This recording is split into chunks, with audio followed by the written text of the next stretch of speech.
दोस्तों कहते हैं दान का जीवन में बहुत बड़ा महत्व होता है। तो सबसे बड़ा दान कौन सा होता है, आज की इस कहानी में हम जानेंगे।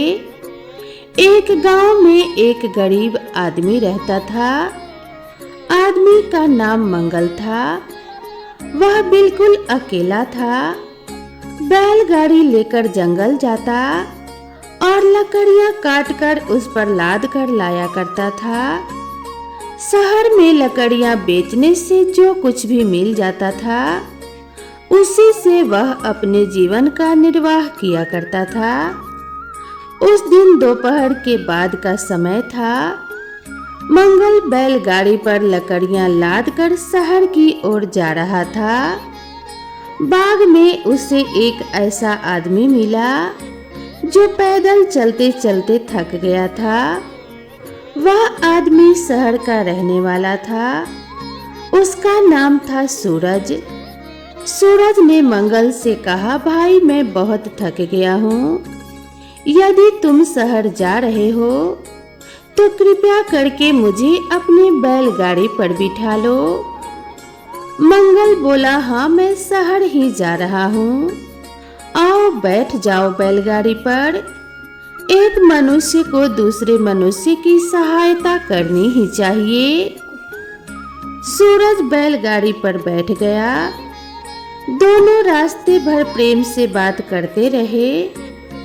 एक दूसरे को अपने जीवन का हाल चाल बताते रहे। जब शहर आ गया तो सूरज ने मंगल को अपने घर का पता बताते हुए कहा, लकड़ियां बेचने के बाद मेरे घर पर आना। मैं चाहता हूँ आज तुम मेरे अतिथि बनो।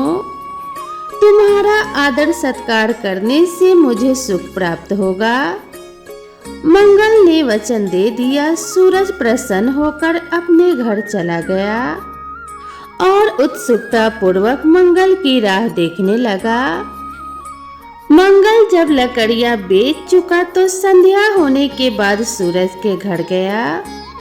सूरज ने बड़े आदर से उसका स्वागत किया। उसे अच्छे से अच्छा खाना खिलाया और उसके सोने का सुंदर प्रबंध किया। रात में दोनों देर तक आपस में बातचीत करते रहे। सूरज और मंगल दोनों में घनिष्ठ मित्रता हो गई। मंगल जब भी शहर जाता था, सूरज से अवश्य मिला करता था। कभी कभी रात में उसके घर रह भी जाता था। पूर्णिमा का दिन था। मंगल लकड़ियां बेचने के बाद सूरज के घर पर रुक गया था। रात के 8-9 बज रहे थे। आकाश में पूर्णिमा का चंद्रमा हंस रहा था। धरती पर चारों ओर दूध की धारा की तरह चांदनी बह रही थी। पेड़ पौधे उस धारा में नहाकर सफेद से हो गए थे। सूरज ने मंगल से कहा, मंगल आओ चलो मेरे साथ चलो। आज मैं तुम्हें एक ऐसा दृश्य दिखाऊंगा कि देखने को कौन कहे। तुमने कभी उसके बारे में सोचा तक नहीं होगा। मंगल बोला, पर पहले यह तो बताओ वह कैसा दृश्य है और उसमें क्या विशेषता है। सूरज ने उत्तर दिया, देखोगे तो आश्चर्य में डूब जाओगे। मेरे नगर के राजा का एक प्रधान खजांची है। उसका सिद्धांत है खाना पीना और आनंद से रहना। वह कहता है एक ना एक दिन मनुष्य को सब कुछ छोड़कर जाना पड़ता है, अतः संग्रह से कोई लाभ नहीं है। मनुष्य को अपने जीवन में ही अपनी उपार्जित वस्तुओं का उपभोग कर लेना चाहिए। यूं तो खजांची प्रतिदिन बड़े ठाट बाट से भोजन करता है, पर पूर्णिमा की रात में वह जिस ढंग से भोजन करता है वह देखने योग्य होता है। पर उसका भोजन सोने के बर्तन में तैयार किया जाता है। वह जिन बर्तनों में भोजन करता है वह भी सोने के ही होते हैं। सोने के ही चम्मच, सोने की ही थालियाँ और सोने की ही प्यालियां और गिलास भी होते हैं। वह जिस चाट पर बैठकर भोजन करता है वह भी सोने के ही होते हैं। खजांची नीचे से लेकर ऊपर तक पीले परिधानों से सुशोभित रहता है। उसके शरीर पर भी सोने के अमूल्य आभूषण रहते हैं। उसके नौकर चाकर और उसका रसोइया भी पीले वस्त्र तथा स्वर्ण आभूषण धारण किए रहते हैं।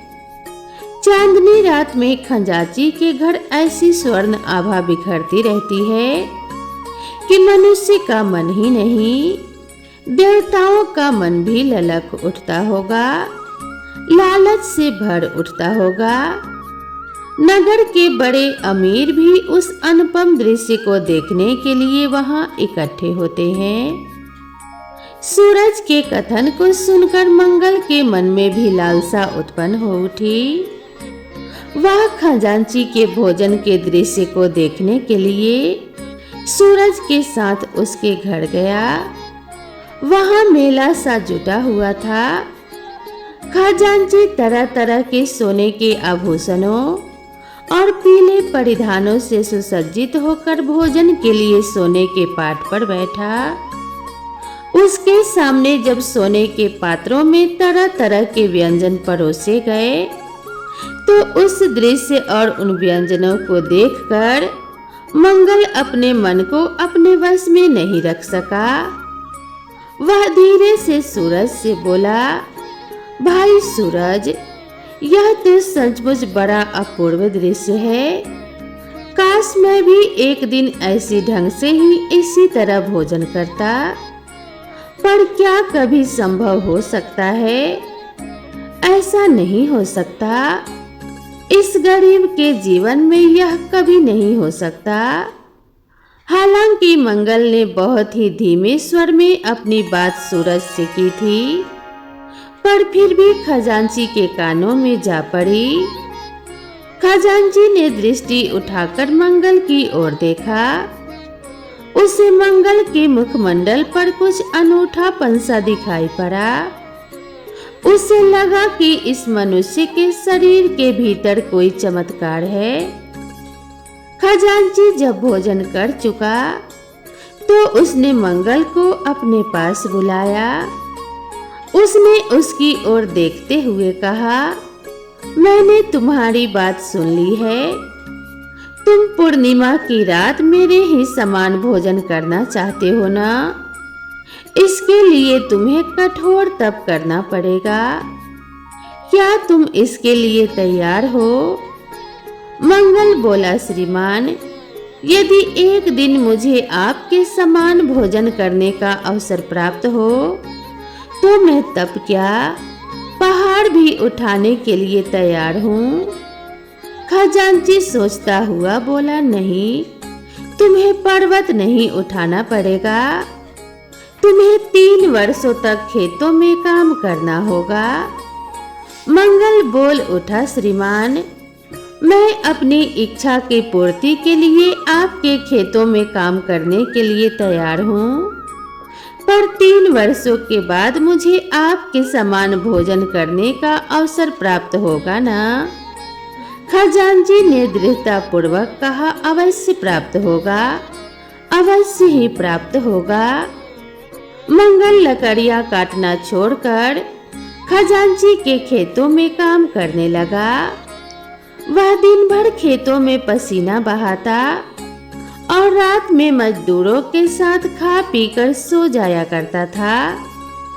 वह हर एक मजदूर से प्रेम तो करता ही था, बीमार मजदूरों की सेवा भी किया करता था। मजदूर उसके मधुर भाषण और मृदु व्यवहार पर मुग्ध थे। वे उसे अपना मसीहा मानते थे। धीरे धीरे 3 वर्ष बीत गए। मंगल की लगन मेहनत और उसके प्रेम से 3 वर्षों में खजांची के खेतों में इतना अनाज पैदा हुआ कि उसके लिए रखना भी कठिन हो गया। खजांची मंगल के श्रम पर मुग्ध हो गया। साथ ही उसके मन में विचार पैदा हुआ यह मनुष्य साधारण मनुष्य नहीं है, अलौकिक है, चमत्कारिक है। 3 वर्षों के बाद मंगल पुनः खजांची के सामने उपस्थित हुआ। खजांची ने प्रेम भरे स्वर में कहा, मंगल, मैं तुम्हारी मेहनत पर बहुत प्रसन्न हूँ। मैं 24 घंटे के लिए तुम्हें अपने भवन का मालिक बना रहा हूँ। तुम्हें अधिकार होगा, तुम चाहे जो करो, जैसा चाहे भोजन करो। मंगल ने निवेदन किया, श्रीमान, मैं आपके भवन का मालिक बनकर क्या करूँगा? मैं तो केवल एक दिन आपके समान भोजन करना चाहता हूँ। खजांची बोला, पर तुमने जिस लगन और मेहनत से काम किया है, उसे देखते हुए यह तुम्हारी मजदूरी भी बहुत कम है। तुम 24 घंटे के लिए मेरे भवन के मालिक हो। खजांची ने अपने सभी नौकरों को बुलाकर आदेश दिया, मंगल 24 घंटे के लिए मेरे भवन का मालिक है। उसकी आज्ञाओं का पालन तुम लोगों को उसी तरह करना होगा जिस तरह मेरी आज्ञाओं का पालन करते हो। भवन का मालिक बनने पर मंगल किंकर्तव्य भी मूड हो गया। वह समझ नहीं पा रहा था कि उसे क्या करना चाहिए और क्या नहीं करना चाहिए। उसे एक ही बात याद थी, कल पूर्णिमा की रात है, मैं खजांची के समान ही भोजन करूंगा। मेरी इच्छा पूरी होगी, मेरा जीवन धन्य बनेगा। दूसरे दिन पूर्णिमा की रात थी, चांदनी खिली हुई थी। मंगल खजांची के समान ही सज धज कर सोने के पाट पर भोजन करने के लिए बैठा। उसके सामने सोने के पात्रों में तरह तरह के व्यंजन रखे गए। वह खाने ही जा रहा था कि उसे एक बौद्ध भिक्षु दिखाई पड़ा। भिक्षु ने मंगल की ओर देखते हुए कहा, बुद्धम शरणम गच्छामि। मंगल के हृदय के तार बज उठे। हृदय के भीतर दिव्य प्रकाश पैदा हो उठा। उस प्रकाश से अपने आप को उसने देखा। सारा विश्व उसके भीतर है, सारा ब्रह्मांड उसके भीतर है और सारे प्राणी उसके भीतर हैं। मंगल ने बिना किसी मोह के अपना भोजन भिक्षु को दान कर दिया। खजांची आश्चर्यचकित हो उठा। उसने आश्चर्य भरे स्वर में कहा, मंगल, तुमने यह क्या किया? जिस भोजन के लिए तुमने 3 वर्षों तक कठिन श्रम किया, उसे तुमने बौद्ध भिक्षु को दान में दे दिया। मंगल बोला, मैंने ठीक ही किया है श्रीमान। जो मैं हूँ वह बौद्ध भिक्षु भी है। मैंने भोजन किया या बौद्ध भिक्षु ने किया, एक ही बात है। खजांची मंगल के कथन पर मुग्ध हो उठा। वह बोला, मंगल, मैं सदा सदा के लिए तुम्हें अपने घर का मालिक बना रहा हूँ। पर मंगल ने मालिकाना भी उस बौद्ध भिक्षु को दान में दे दिया। मंगल के इस भोजन की दान की खबर राजा के कानों में पड़ी।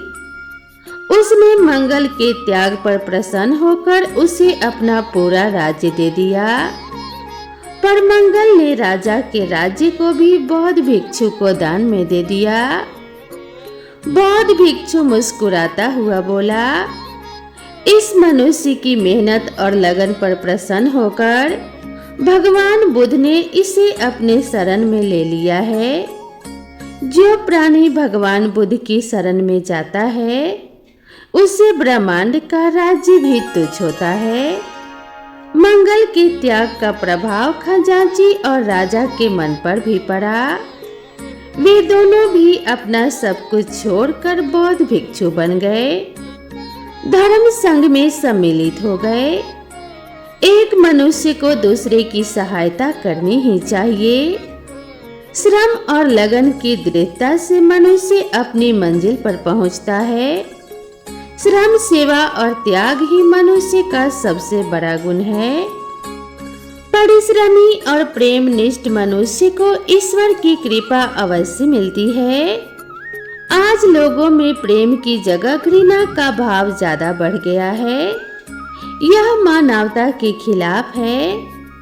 अपने भूखे रहकर भोजन का दान करने वाले ईश्वर के समान होते हैं और ईश्वर के हृदय में सदा उनके लिए प्रेम और आशीर्वाद बना रहता है। ऐसे लोगों का साथ ईश्वर कभी नहीं छोड़ते और हर विपत्ति से उन्हें निकालकर बाहर लाते हैं।